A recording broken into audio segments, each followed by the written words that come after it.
Welcome back to Akwa Ibom State, where Governor Emmanuel is assuring the state's oil and gas free zone authority that his administration will support the development of the sector in the state. Governor Emmanuel told members of the management team of the authority, led by the former All Progressives Congress governorship candidate in the 2015 elections in the state, Mr. Umana, of this decision. This meeting is totally devoid of politics. Once opponents at the polls, Mr. Umana and Governor Emmanuel are back together for the good of the state. Now CEO at the Oil and Gas Free Zones Authority, Mr. Umana and his team are here to intimate the governor of the potential of free zones.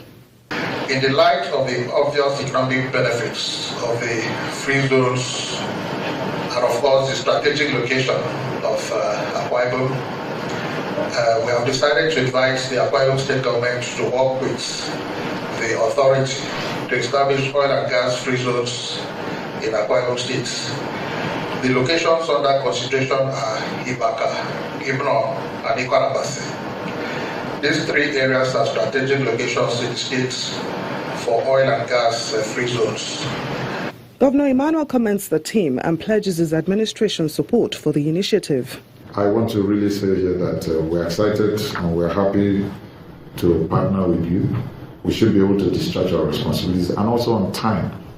Because I also discovered the reason these things since then had not moved is a typical thing about, we in Africa, we can do 10 meetings. Execution is always the problem. So I think we are willing to execute this with acceleration and necessary speed that we can.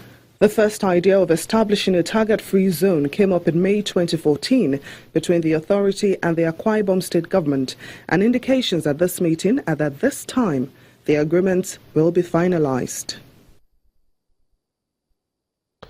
Now, traders at the new Benin market have called for an end to extortion by the various market unions responsible for allocating shops to traders in markets in Benin City if the menace of street trading in Edo State will come to an end.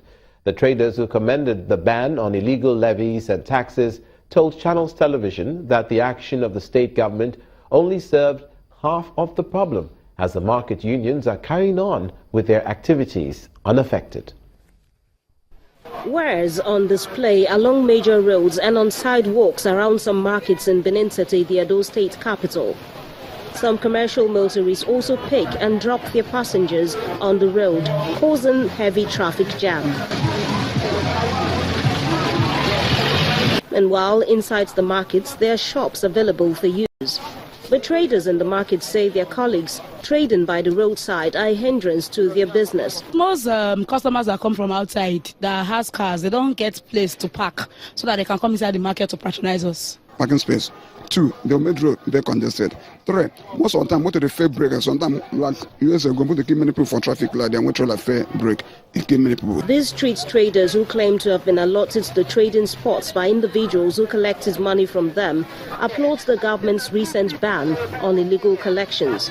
However, they are yet to leave the roads. Pay ticket 300, the other one comes inside the community also we pay 200, the other one comes we pay 500, just like that. But it's on Monday now. We are free. Okay. We thank God for that. They have not really made an announcement that nobody should say along the road. If they have made the announcement, maybe we'll go inside the market now. The chairman of the Traders Welfare Union, Mr. Lucky Orukwe, says though the ban on illegal collections is working, what he describes as extortions by market unions continues. We have different unions that people are paying. Before you can sell meat today in any market in any market in state capital here, you have to pay 70,000, 5 crates of malt. They will not tell you the days you will come to market and sell meat. So people don't like to join that union because they cannot pay that money. They come to walkway.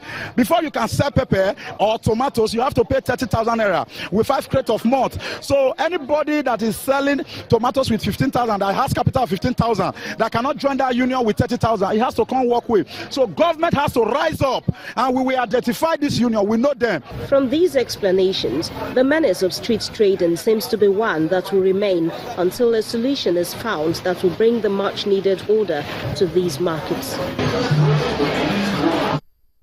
Finally, it will interest you to know that the Harmattan haze experienced all over the country appears to be taking a turn for the worse, going by the weather forecast of the Nigerian Meteorological Agency, NIMET, which forecasts deteriorating visibility. In a press release by NIMET in Abuja, a reduction in visibility is expected over Abuja, Minna, Jos, Makurdi, Lafia and Lokoja, while southern cities including Lagos, Ibadan, Akure, Enugu, Asaba, Owerri and Port Harcourt are expected to be under the influence of thick to moderate dust haze.